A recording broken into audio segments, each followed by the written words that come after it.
Hello, everybody, and welcome back to another episode of Bree Rice Runs. It's springtime. That means those spring races are either here or right around the corner. I personally made a lot of mistakes in my very first marathon, so I wanted to make this episode so that I might help you not to do the same.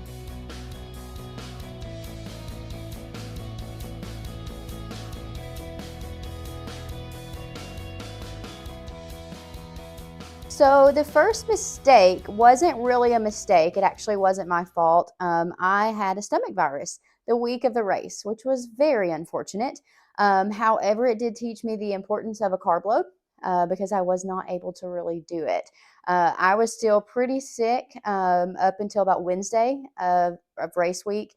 Thursday, I started eating just a little bit more. Friday a little bit more. I tried to get down as many carbs as my stomach would let me, but it still was nowhere near enough. And I definitely felt that on race day.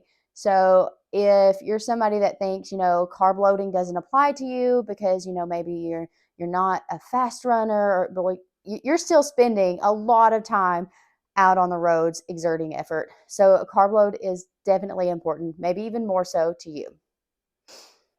Another thing that I would advise is planning the night before. That was something that I really didn't do. We rolled into town a little bit later than what I would have liked to. We didn't get to the expo till about 6:30, maybe even a little bit later. So by the time I got through the expo, packet pickup, it was already pretty late. I still hadn't planned on what I was going to do for dinner. We found a pizza place pretty close by, and apparently that was a popular spot for racers because we ended up waiting about 45 minutes to an hour for the pizza. By the time that we got back to our Airbnb and ate dinner and everything, it was already like 9 or 9:30, and I really wanted to be in bed way before that.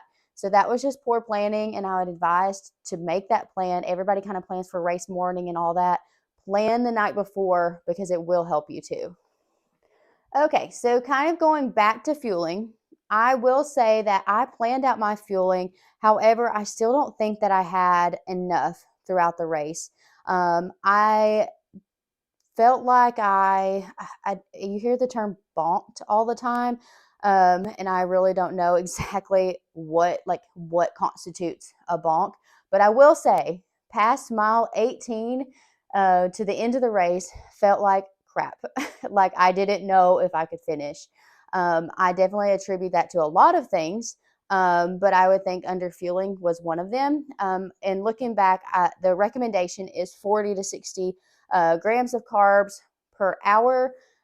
For me, that would I was out there for right at 5 hours. So I probably got about maybe a half to three-fourths of that. So definitely not enough. So really calculate that out, practice it, and do a good job fueling because that'll make the difference in the last part of the race. Okay, I can't really classify this as a mistake. It might be more of like a live and learn type situation, and it comes with a lot of controversy. And it was my hydration vest. So I actually had a friend tell me, I think in the weeks leading up to the race, he said, what are you doing for your fuel? How are you hydrating? I told him I'm wearing a vest. That's what I always do. And he was like, really reconsider because it's a lot of load to carry for 26 miles. Well, I mean, I had done it on all my long runs. I had raced half marathons in it. It never bothered me. And it was a little bit of like a security blanket as well, because that's all I knew. Well, he was in fact very right. I think it was like mile 14 or 15. I just really started to feel the fatigue in my shoulders. And I thought it might have been affecting my form too. But I actually met my husband on mile 18 and was like, please meet me at mile 22. I can't carry this until all the way through to 26 miles. The reason I had to wait until mile 22 is because I had no other way to carry my gels, my phone, like all of the things. So at mile 22, he took my hydration vest and it did make a difference. So I will be planning, I'll still run my training runs with a hydration vest, my long runs, because it just makes it easier to not have to plan, stops along the way with hydration and all that. But when it comes closer to time and my long runs get longer, I will start to work on hydrating in a different way. I may go to like a belt and have a little a clip-on bottle just to have something to get gels down. But I don't think I'll run another race with a hydration vest. Okay, this one's one that you hear over and over and over. Make a plan and stick to it. I didn't do that. I had a plan. It was a beautiful plan that should have got me to the time that I wanted. However, the morning of brings lots of different factors. And for me, it was just all the feels of standing on a start line for my very first marathon, something that I had worked so hard for. And also, I was doing the St. Jude marathon in Memphis. And there was just a lot of emotions being surrounded by all these families and friends of, children that had suffered from cancer, and it just really I was very emotional at the start. I actually like cried a little bit, which I was just not expecting. There was a couple actually in front of me that they were wearing shirts that it was for, they were running in memory of their daughter, and just things like that that really affected me. And I just think that it stirred a lot of like adrenaline, and I just, when the gun went off, I took off, and I was going much faster than I had planned, which happens anyway in races for people. But I just never slowed down.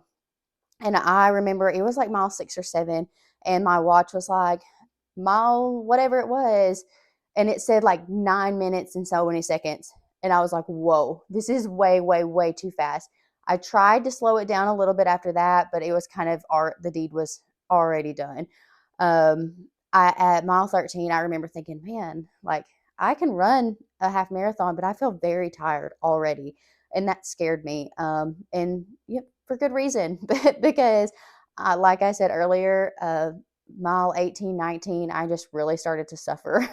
And I just think it was how hot I went out in the beginning and didn't control myself. So make a plan, stick to that plan.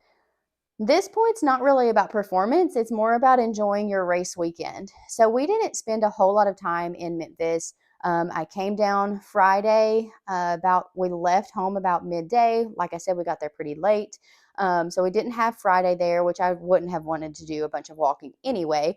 But we were leaving Sunday so that I could come back to work on Monday. Well, I thought, I'm pretty trained. At Saturday, I'll go back to the room, take a nap, eat some food. I'll be ready to go, and we can go out that afternoon and maybe do something fun. Mm-mm. No, not for me, maybe for you, but I would advise not planning anything the day of the race. And if at all possible, if you do want to enjoy the city that you're in, extend your trip to where you can have a day or two after the race. The day of the race, my stomach was just in complete turmoil. I couldn't have left the room if I wanted to. I was beat. I was so tired. I had a headache, just all the things. It wasn't until about like 7 that night that I really started to feel like a human again.